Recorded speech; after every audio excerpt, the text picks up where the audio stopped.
Hello and welcome to the show. We start this week's FailRace episode with Brian Wolf on GTA 5 being chased by the police. Well, I say that, you see, the police are not very helpful or useful in this one. So currently being chased, the police car rams into the back of the van, apparently loses sight of it, proceeds to do about a 7-point turn, terrible piece of driving as well, and then buggers off leaving the van where it is. So out of the wanted radius briefly, it then pings back in to the wanted zone after the police car's gone around the corner. I don't really know what's going on with this. Not really sure at all what's going on here, but apparently weirdness, basically. Hub-centric also with some police shenanigans. Yes, the FailRace Police Department are at it again, not only completely blind, but also rather stupid this time. Middle of the road, the police had stopped to deal with an AI something or other going on. Now, the officer is trying to get back into the car. However, the car, for whatever reason, is just going around in circles. Now, I don't know whether this is a case of the car coding is trying to get close to the person, and the person coding trying to get close to the car, and they've just got stuck in this little merry loop. And I love that the car doesn't give a damn about any of the traffic vehicles whatsoever. It's just gonna go round and round. So this clip was over a minute long. It keeps going. For all I know, they could still be going like this at this particular moment in time. Is the Pre going to get hit by a police car? No. Sadly not. And if the police car does hit something, actually pushes it out of the way quite effectively, to say the least. TSB Zachman on Project Cars 2 get things a little bit wrong. At Long Beach goes for a spin, having clonked into the wall. Now it happens around this circuit. However, another vehicle collects the side of his stricken McLaren, and that, well, sends him into trouble, shall we say.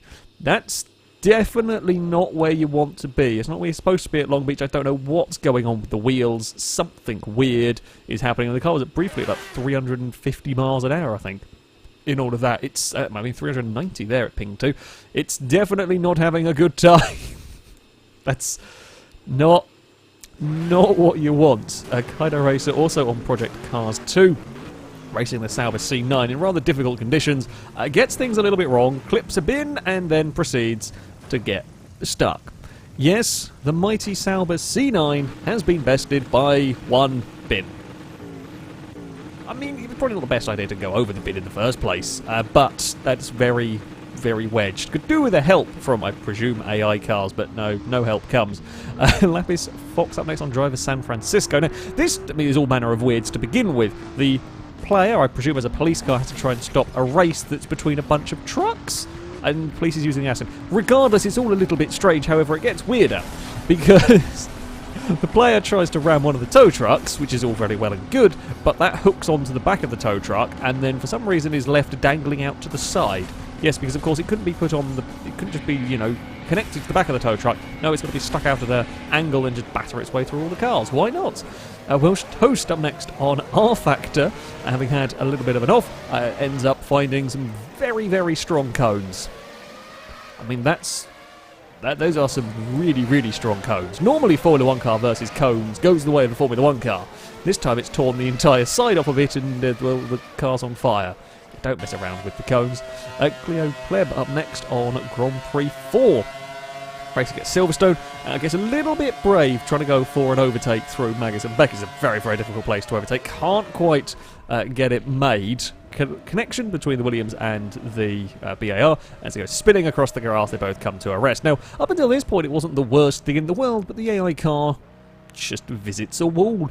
I've had enough. They want to go home, I think. It's just like the initial spin is relatively innocuous. It's, a little bit ambitious from the Williams car. Tries to get the pass done in a place that isn't always that much of a space. The BAR is expected goes for a bit of a spin, but just the AI doesn't know how to. I mean, it's pointing the right direction as well to get back on the circuit, but instead we're going to go visit a wall, and that means no front wheel or wing, and that's them out of the race. Amazing. Amazing indeed. Up next, we move on to Dirt Rally 2 LLM Kursk with an Evo. However, it's, most of an Evo to begin with. It very quickly becomes a lot less of an Evo. A light bump on a snowbank and everything's gone. On the car, just all of the bodywork is gone, and probably far too busy looking at the weirdness going on around, and ends up making another mistake into a snowbank, but that's odd. It's safe to say that is rather peculiar. It then all gets a bit glitchy and unhappy as 3 of the tyres manage to burst as well in all of that. Something's very unhappy there. Another tyre's gone. That's definitely not ideal. Roshake on BeamNG Drive, also having an out-of-body experience, shall we say, as one clip on a tree removes the entire bodywork of the car and a wheel. I mean, the bodywork, that is the cleanest I think I have ever seen bodywork come off a car. But they're not the only one either today. Hunter's Moon. Admittedly, this is a little bit more likely playing on the Avalanche map. This is very good fun, very, very destructive at the end of the day. As you can see, things haven't really gone very well for the hopper here. This one also getting the peely bodywork. So, first clip of this part, shall we say, removes most of the bodywork, removes most of the connections for the bodywork. As it tumbles down, there it goes, all the bodywork's off. Well, barring the front bumper. I mean, everything's quite twisted over there, but still, the hopper does not slow down. Still keeps going. That hurts it a bit more. That takes out a tyre. It's still just on its way up. There goes another rock clattering into the side of it. That's going to be problematic for the hopper. Another rock bounces off the rear left of the cart. It's still good to go. Still the hopper refuses to die in this one. It's got back just about to the starting point here of the avalanche. There we go. I mean, looking the worst for wear. It's safe to say it is looking the worst for wear after all of this. The back of the chassis is almost at a 90-degree angle from where it should be. There goes another rock, that time though into the rear left wheel. That takes out the drive shaft. Another rock just splats into the chassis, and that's everything gone, it's safe to say. And eventually the car rolls back to a rest next to where the bodywork ended up.